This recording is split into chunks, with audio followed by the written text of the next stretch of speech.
Wednesday marked what one former nurse at Renaissance Hospital called a shocking day. Shelley Harrington was a registered nurse at Renaissance until she resigned in October.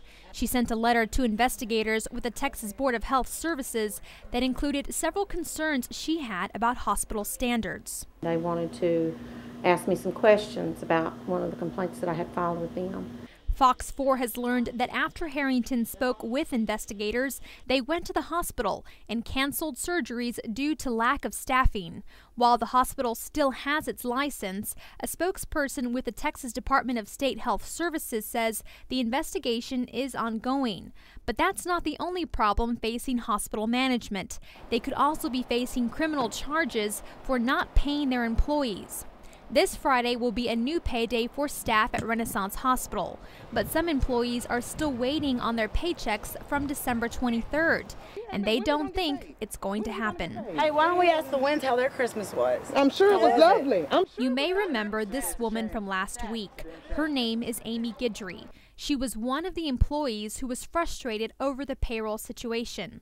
Today she told us she has gone to Groves Police. I'm on day 5, so she has 5 more days.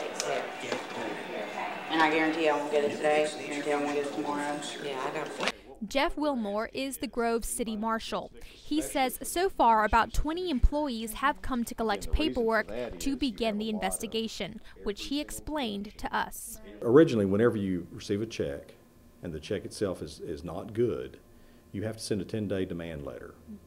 Whenever you send the demand letter, then the presumption is the person doesn't pay you. The presumption is they intended to commit theft. Wilmore says the investigation will go on to include looking at fiduciary funds not being applied properly from their benefits.